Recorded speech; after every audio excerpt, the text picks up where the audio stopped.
খাচ্ছে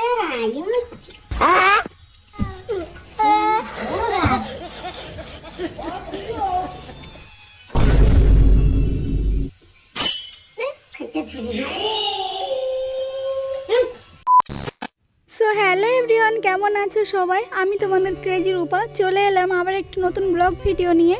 তো আজকে সারাদিন ভালোই ছিল দিনটা, আর বিকেল থেকে একটু বেশি মেঘলা করেছিল, আকাশ পুরো কালো হয়ে গেছিলো। আর সন্ধ্যাবেলা বলতে না বলতেই হঠাৎ করে বৃষ্টি নেমে এসছে, খুব জোরে জোরে বিদ্যুৎ চমকাচ্ছে আর বৃষ্টিও হচ্ছে। তো আমি ঘরে ছিলাম আর পিসিরা রান্নাঘরের দিকে ছিল, তো পিসি আমাকে ডাকছিল বলে, আর বাইরে অনেক বৃষ্টি হচ্ছিল, তার জন্য আমি ছাতা নিয়ে চলে গেলাম বাইরের দিকে। আর এমন সময় কারেন্টটাও চলে গেছে, সারা বাড়ি পুরো অন্ধকার, কিচ্ছু দেখা যাচ্ছে না। আমি ভিডিও বানাচ্ছিলাম ফোনের ফ্ল্যাশটা জ্বালিয়ে, তো সেই আলোতেই যা দেখা যাচ্ছিল এইটুকুই। তো বাইরে বৃষ্টি হচ্ছে আর এই ঠান্ডা ঠান্ডা ওয়েদারে তো একটু ভালো মন্দ তো কিছু খেতে ইচ্ছা করে না, ভাজাভুজি। তো তোমাদের কার কার কী খেতে ইচ্ছা করে কমেন্টে অবশ্যই বলে যাও। তো এখানে মোনার খেতে ইচ্ছা হচ্ছিল চাউমিন, তো মোনা ভাজতে পারে না। আর এদিকে পিসি যেহেতু বাড়িতে ছিল না, পিসি গেছিল একটা জায়গায়, তো আমি মোনাকে বললাম, আমি যেহেতু অল্প অল্প চাউমিন ভাজতে পারি, তো আমি মোনাকে বললাম তুই জলটা গরম বসা, তারপর দেখছি কি করা যায়। তো সেই মতো মোনা ওদিকে গরম জল বসিয়েছে, এদিকে লাইট আর খুঁজে পাওয়া যাচ্ছে না, তো আমি রান্নাঘর থেকে গ্যাস লাইট খুঁজে আনলাম। তারপরে মোনা এদিকে গরম জলটা বসিয়ে দিয়েছে আর আমি গ্যাসটা ধরিয়ে দিলাম। তো তারপরে এদিকে গরম জলটা বসিয়ে যতক্ষণে গরম জলটা হতে লাগছে ততক্ষণে এদিকে স্যালাড কাটা রেডি হয়ে যাবে। তো সেই কারণেই মোনা এখন ফ্রিজের মধ্যে থেকে শসা, লঙ্কা আর পেঁয়াজটা তো বাইরেই আছে, তো তাই জন্য এগুলো সব বের করে নিচ্ছিল। আর জিজ্ঞেস করছিল কটা লঙ্কা নেবে, তো আমি বললাম বেশি করেই নে, কারণ ভাজতে হবে, ভাজার সময়ও তো দিতে হবে না, তাই জন্য ওকে একটু বেশি করেই নিতে বললাম। আর আমি এদিকে মোনার হাতে হাতে লঙ্কা দিয়ে দিয়েছি বলে মোনাকে বললাম তোর সঙ্গে আমার বড় ধরনের ঝগড়া হতে চলেছে। তো এটা কি সত্যি হাতে হাতে লঙ্কা দিলে ঝগড়া হয়? এটা আমি শুনেছি, কিন্তু কোনোদিন দেখিনি বাস্তবে হয় কি না। আর মোনা আমাকে বলছে তোর সঙ্গে তো আমার প্রতিদিনই ঝগড়া হয়, নতুন করে আর কি হবে। তো মোনা এখন শসা, লঙ্কা, পেঁয়াজগুলো খোসা ছাড়িয়ে আর জলের মধ্যে রেখে দিচ্ছে, তারপরে ধুয়ে তারপরে কাটা হবে। আর এদিকে যতক্ষণে ও কাটবে ততক্ষণে এদিকে জলটাও ফুটে উঠেছে, আর এখানে দিয়ে দিতে হবে চাউমিনগুলো সেদ্ধ করে নেওয়ার জন্য। তো এখানে দেখতে পাচ্ছ আমি চাউমিন কেটে আর প্যাকেটটা ওর মধ্যে দিয়ে দেবো। তো আমি এখানে কিছু পাচ্ছিলাম না অন্ধকারে, তার জন্য দাঁত দিয়েই কেটে নিয়েছি চাউমিনের প্যাকেটটা। এবারে ওর মধ্যে ঢেলে দিচ্ছি চাউমিনটা। আর এখানে চাউমিনের জলটা একটু কম হয়ে গেছিলো, তাই জন্য চাউমিন পুরোটা ভিজছিল না, তাই আমি হালকা করে আবার একটু জল দিয়ে দিয়েছিলাম কড়ার মধ্যে। আর বেশি করে জল দিয়ে চাউমিনটা সেদ্ধ করলে কি হয়, চাউমিনটা জড়িয়ে যায় না, খুব সুন্দরভাবে সেদ্ধ হয়। তারপরে চাউমিনটা আমি একটু ঢেকে রেখেছিলাম কিছুক্ষণের জন্য, কারণ জলটা ঠান্ডা জল দিয়েছি, তো একটু পরে ওটা ভালোভাবে সেদ্ধ হবে, তারপরে নামিয়ে নেব। তো এদিকে এখন সেই শসা পেঁয়াজগুলো এখন কাটা হবে, আর আমি দেখতে পাচ্ছি একটু স্টাইলভাবে শসা পেঁয়াজগুলো কেটে নিচ্ছি।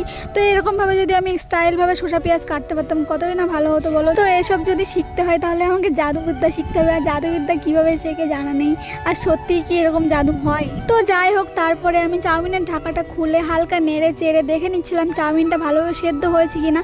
তো দেখা গেল চাউমিনটা সেদ্ধ হয়ে গেছে, তার জন্য আমি এখন চাউমিনটা ঢেলে নিয়েছি, আর এর মধ্যে দিয়ে দিচ্ছি হালকা করে ঠান্ডা জল, যাতে জড়িয়ে না যায় তার জন্য। আর গরম গরম চাউমিন যদি জল দিয়ে এরকমভাবে করা হয় তাহলে ভালোভাবে সুন্দরভাবে ছাড়িয়ে যায়, তার জন্য আমি এরকম করে নিচ্ছিলাম।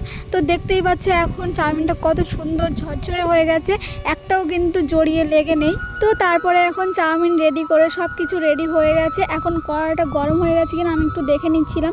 কড়াটা গরম হয়ে গেলে ওর মধ্যে দিয়ে দিলাম তেল হালকা করে, বেশি তেল দেওয়া যাবে না, বেশি তেল খাওয়া ভালো না, তার জন্য হালকা তেল দিয়ে দিয়েছি।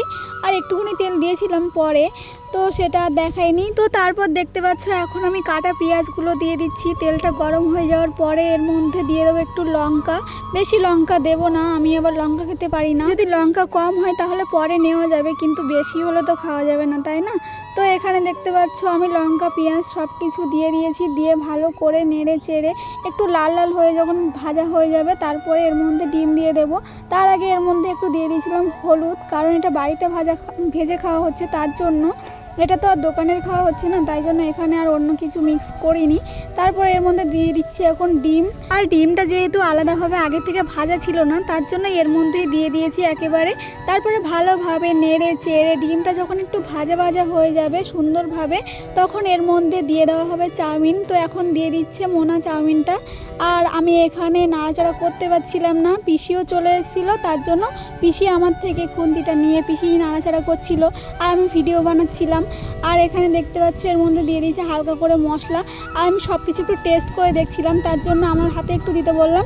আর আমি একটু লোলা টাইপের আছি, কিন্তু বেশি না, হালকা করে। আরে হ্যাঁ, এটা আমি নিজের মুখে নিজেই স্বীকার করি, তবে আমি হালকা করে লোলা, বেশি লোলা না। তোমরা আবার ভেবে নিও না আমি একটু অতিরিক্ত লোলা, আমি হালকা করে লোলা আছি। তো এদিকে দেখতে পাচ্ছ আমার পিসির চাউমিন ভাজা প্রায় কমপ্লিট। তো আমার পিসি বলছিল একটুখানি খেয়ে দেখতো চাউমিন ভাজা হয়েছে কিনা। আর আমি এদিক থেকে তো বেশি এক্সপার্ট, আমি আগে থেকেই তুলে নিয়েছি খামচাখানি। তারপরে চাউমিনটা টেস্ট করে বললাম হ্যাঁ এটা হয়ে গেছে, ভাজাভাজি পুরো কমপ্লিট। তারপরে আমার পিসি বললো ওর মধ্যে একটু সস দেবে, তারপরে আমি একটু হাতে করে নিয়ে নিয়েছি খাওয়ার জন্য।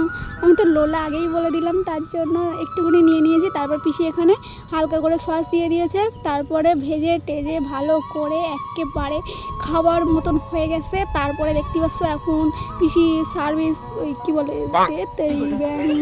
সার্ভ করছে। তো ওখানে আগে পিসি মশার জন্য তুলে নিয়েছিল, তারপরে এখানে আমরা 3 জন খাচ্ছি।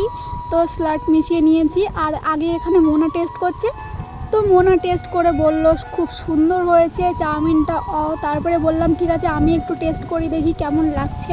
তো তারপরে আমি এখানে টেস্ট করছিলাম, তো আমি এখানে খাচ্ছি বড় করে হা করে।